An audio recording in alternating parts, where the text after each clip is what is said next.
Assalamualaikum warahmatullahi wabarakatuh. Perkenalkan, nama saya Diva Febri Listias, kami F551-18198. Nah, di sini saya akan menjelaskan tentang sistem informasi geografis yang sudah saya paparkan di PowerPoint ini. Nah, apa sih pengertian dari komponen sistem informasi geografis? Nah, ada beragam definisi dari para pakar mengenai sistem informasi geografis tersebut. Intinya, sistem informasi geografi adalah sebuah sistem untuk pengelolaan, penyimpanan, pemrosesan, analisis, dan penayangan atau display data yang terkait dengan permukaan bumi. Sistem tersebut untuk dapat beroperasi membutuhkan perangkat keras atau bisa disebut dengan hardware, dan perangkat lunak bisa disebut dengan software. Dan juga manusia yang mengoperasikannya bisa disebut brainware. Nah, secara rinci, sistem informasi geografi tersebut dapat beroperasi membutuhkan komponen-komponen sebagai berikut.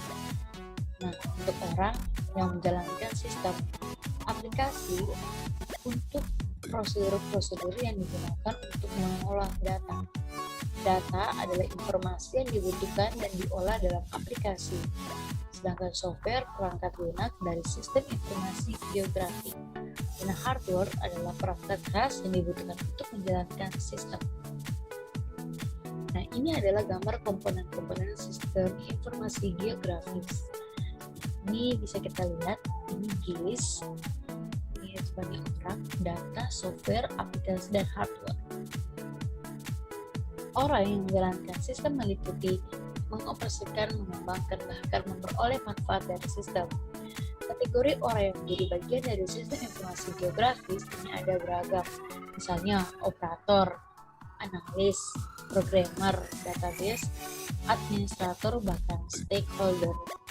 Nah, untuk aplikasi merupakan kumpulan dari prosedur-prosedur yang digunakan untuk mengolah data menjadi informasi, misalnya pencegahan, klasifikasi, rotasi, koreksi geometri, query, overlay, buffer, join table, dan sebagainya. Nah, untuk data yang digunakan dalam sistem informasi geografi dapat berupa data grafis dan data atribut. Nah, data grafis atau spasial ini merupakan data yang merupakan representasi fenomena permukaan bumi yang memiliki referensi atau koordinat lazim berupa peta, foto udara, citra satelit, dan sebagainya, atau hasil dari interpretasi data-data tersebut. Nah, sedangkan data atribut, misalnya data sensus penduduk, catatan survei, data statistik lainnya. Kumpulan data-data dalam jumlah besar dapat disusun dari sebuah basis data.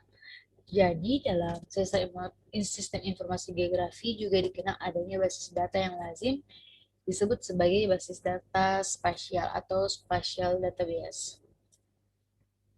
Nah, untuk perangkat lunaknya sendiri dalam sistem informasi geografis adalah program komputer yang dibuat khusus dan memiliki kemampuan pengelolaan, penyimpanan, pemrosesan, analisis, dan penayangan data spasial. Adapun merek perangkat lunak ini cukup beragam, misalnya Info, ARC-View, ARC-GIS, MapInfo, TNT NIPS, atau bisa ada di Mac OS, Windows, Unix, Linux, dan yang tersedia. Nah, untuk perangkat keras ini berupa seperangkat komputer yang dapat menampung pengoperasian perangkat lunak yang dipergunakan. Dalam perangkat keras ini juga termasuk dalam scan, digiter, GPS, printer, dan plotter. Nah, aplikasi-aplikasi yang ditangani oleh sistem informasi geografi sangat banyak. Ada aplikasi di bidang sumber daya alam seperti inventaris, manajemen, dan kesesuaian lahan untuk pertanian. Ada aplikasi di bidang perencanaan, kayak ada pemukiman transmigrasi, ada perencanaan lokasi, dan relokasi industri, dan sebagainya. Ada aplikasi di bidang kependudukan, itu misalnya penyusunan data pokok atau penyediaan informasi kependudukan dan sosial ekonomi. Dan ada aplikasi yang di bidang lingkungan seperti pemantau atau pencemaran sungai, pencemaran laut, pencemaran danau, dan sebagainya. Dan ini ada juga aplikasi di bidang utility seperti sistem informasi pelanggan air minum, inventarisasi juga bisa seperti tadi aplikasi di bidang apa tadi Terus aplikasi di bidang pertahanan itu bisa digunakan dengan sistem informasi pertanahan. Aplikasi di bidang pariwisata bisa inventaris dari daerah wisata, analisis potensi untuk pariwisata, dan yang terakhir itu aplikasi di bidang ekonomi seperti kayak marketing, bisnis, SIN ATM, kantor cabang, nah penonton-penonton luas bisnis yang prospektif untuk bank. Oh, masih ada lagi. Ada aplikasi di bidang telekomunikasi untuk inventaris jaringan pelanggan TV, kabel, dan sebagainya seperti IndiHome, Telenet. Nah, untuk yang 10 aplikasi di bidang transportasi dan perhubungan bisa disebut juga analisis kesesuaian dan penentuan rute-rute alternatif transportasi. Nah, ada beberapa alasan yang menyebabkan aplikasi-aplikasi sistem informasi geografis menjadi menarik untuk digunakan di berbagai disiplin ilmu. Antara lainnya dapat digunakan sebagai alat bantu, baik sebagai tools maupun sebagai alat tutorial, utama yang interaktif, menarik, dan menantang. Nah, dua bisa digunakan sebagai data spasial maupun data atribut secara terintegrasi sehingga sistemnya dapat menjawab pertanyaan spasial maupun non-spasial. Nah, yang ketiga dapat memisahkan dengan tegas antara bentuk presentasi dengan data-datanya atau basis data. Nah, memiliki kemampuan untuk mengurai unsur-unsur yang terdapat di permukaan bumi ke dalam beberapa layer atau data spasial. Memiliki kemampuan yang sangat baik dalam visualisasikan data spasial berikut atribut-atributnya seperti modifikasi warna, bentuk, ukuran simbol, dan banyak lainnya. Nah, sumber data sistem informasi geografis ini ada tiga, terbagi tiga, yaitu input data, proses data, output data. Nah, untuk input data itu ada data spasial, ada data tabular, ada data raster, dan proses data itu ada pengolahan dan analisis. Nah, output data ini ada tabel, grafik, dan peta. Nah, ini data-data pada sistem informasi geografis dapat diperoleh dari beberapa sumber, yaitu ada peta. Peta adalah gambar atau lukisan pada kertas dan sebagainya menunjukkan letak tanah, laut, sungai, dan gunung, dan sebagainya. Dia representasi melalui gambar dari suatu daerah menyatakan sifat-sifat seperti batas daerah, sifat permukaan. Peta dalam arti luas adalah sebuah alat peraga, bisa berupa gambar tentang tinggi rendah suatu daerah, topografi, penyebaran penduduk, curah hujan, penyebaran data hidrologi, penyebaran jenis tanah, dan semua hal-hal yang berhubungan dengan pendidikan dalam ruangan. Nah, adapun fungsi dari peta ini bisa menunjukkan posisi atau lokasi relatif dan atau letak suatu tempat dalam hubungannya dengan tempat lain di permukaan bumi.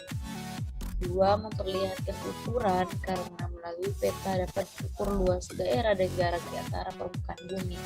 Ketiga, memperlihatkan atau menggambarkan bentuk permukaan bumi. Keempat, memberikan data tentang potensi suatu daerah. Dua, remote sensing atau penginderaan jauh. Remote sensing adalah suatu teknologi untuk memperoleh data atau informasi tentang suatu objek tanpa harus melakukan kontak langsung dengan objek yang dimaksud. Nah, ini ada beberapa satelit yang ada di sistem informasi geografis. Ada satelit telekomunikasi, satelit observasi, satelit NOAA, ada atribut sosial ekonomi, atribut sumber daya alam, sistem manajemen data dasar. Ini ada yang namanya layar peta. Layar peta ini adalah lapisan atau lembaran. Ada beberapa tujuan dari layar. Yang pertama, memudahkan dalam menggambar peta. Dua, informasi yang ditampilkan lebih detail. Tiga, informasi data yang ditampilkan dapat diatur sesuai kebutuhan. Empat, memudahkan dalam melakukan analisis. Nah, komponen-komponen dalam informasi geografis ini sebagai berikut. Ada data input, data analog, ada data manajemen, data manipulasi, data output. Nah, faktor-faktor penunjang kesusahan sistem informasi antara lain ada set data, ada organisasi data, ada pemilihan model, dan kriteria. Oke. Sekian dari saya. Bila ada kurang dan lebihnya dari presentasi yang saya lakukan, mohon dimaafkan. Semoga apa yang sudah saya jelaskan dan saya perlihatkan bisa eh, bermanfaat untuk kita semua. Oke, saya akhiri. Wabillahi taufiq wal hidayah. Wassalamualaikum warahmatullahi wabarakatuh.